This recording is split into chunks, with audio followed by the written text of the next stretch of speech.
ಎಲ್ಲರಿಗೂ ನಮಸ್ಕಾರ. Pharmaceutical industry ಅಂದ್ರೇ ತುಂಬಾನೇ ಸ್ಟ್ರಿಕ್ಟ್ ಅಲ್ವಾ? ಇಲ್ಲಿ ಪ್ರತಿಯೊಂದು ಕೂಡ ನಿಯಮಗಳ ಪ್ರಕಾರವೇ ನಡೀಬೇಕು. ಆದರೆ ಇಡೀ ಕ್ವಾಲಿಟಿ ಮ್ಯಾನೇಜ್ಮೆಂಟ್ ಸಿಸ್ಟಮ್ ಅದು ನಿಂತಿರೋದು ಒಂದೇ ಒಂದು ಸರಳ ನಿಯಮದ ಮೇಲೆ.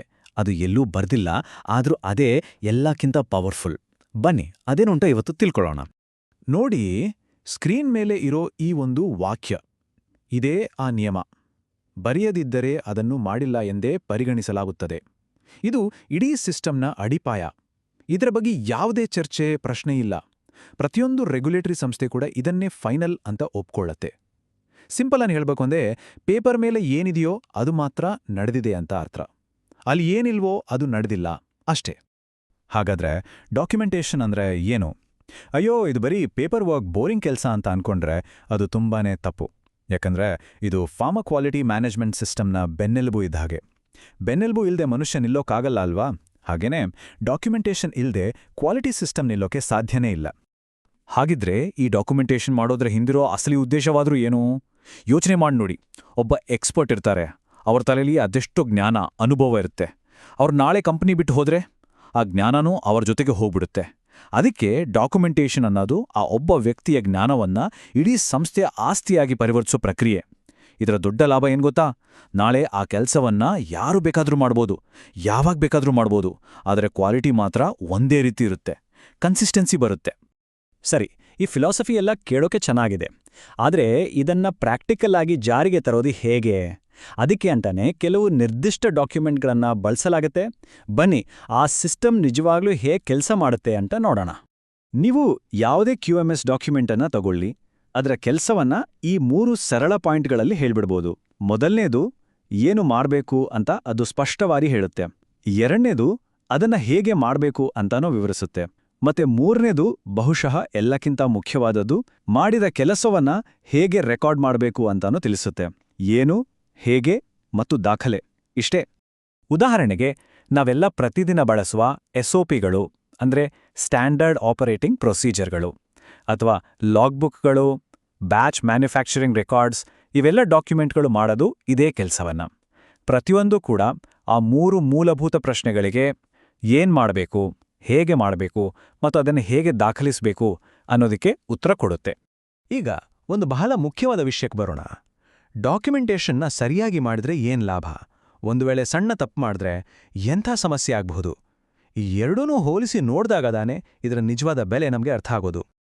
ನೋಡಿ, ಒಳ್ಳೆ ಡಾಕ್ಯುಮೆಂಟೇಷನ್ ಅನ್ನೋದು ಕೇವಲ ಆಡಿಟರ್ಗೋಸ್ಕರ ಮಾಡುವ ನಿಯಮ ಪಾಲನೆ ಅಲ್ಲ. ಅದರಿಂದ ನಮಗೆ ಸಿಗೋ ಲಾಭಗಳೇ ಬೇರೆ. ನಮ್ಮ ಕೆಲಸದಲ್ಲಿ ಒಂದು ಸ್ಥಿರತೆ ಬರುತ್ತೆ, ತಪ್ಪುಗಳು ಗಣನೀಯವಾಗಿ ಕಡಿಮೆ ಆಗುತ್ತೆ. ಏನಾದರೂ ಒಂದು ಸಮಸ್ಯೆ ಬಂತು ಅಂದ್ರೆ ಯಾರು ಯಾವಾಗ ಏನ್ ಮಾಡಿದ್ರುಂಟ ಸುಲಭವಾಗಿ ಪತ್ತೆ ಹಚ್ಚಬಹುದು.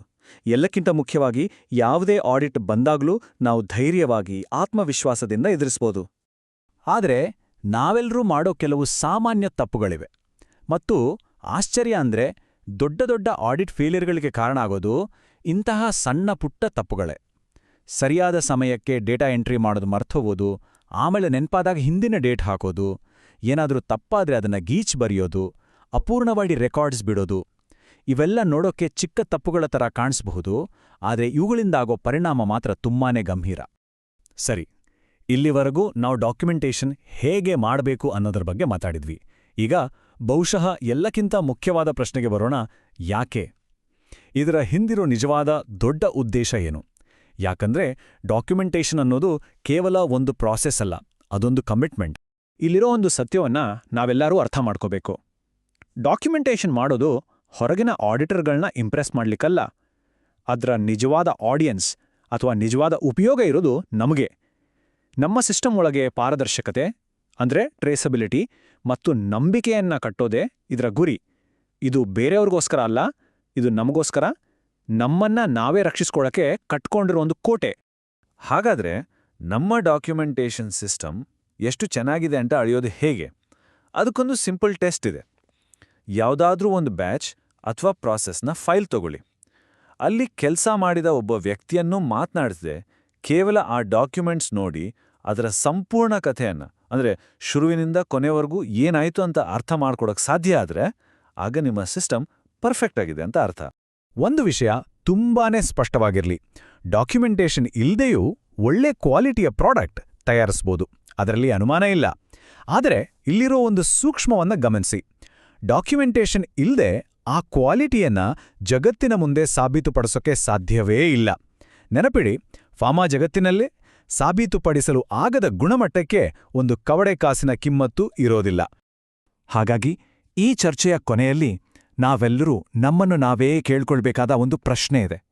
ನಮ್ಮ ಸಂಸ್ಥೆಯಲ್ಲಿರೋ ಡಾಕ್ಯುಮೆಂಟ್ಸ್ಗಳು ಯಾರ ಸಹಾಯನೂ ಇಲ್ಲದೆ ಒಂದು ಪ್ರಾಡಕ್ಟ್ ಅಥವಾ ಪ್ರಾಸೆಸ್ನ ಸಂಪೂರ್ಣ ಕಥೆಯನ್ನ ತಾವಾಗಿಯೇ ಸ್ಪಷ್ಟವಾಗಿ ಹೇಳೋ ಶಕ್ತಿ ಹೊಂದಿವೆಯಾ? ಒಮ್ಮೆ ಯೋಚಿಸಿ ನೋಡಿ.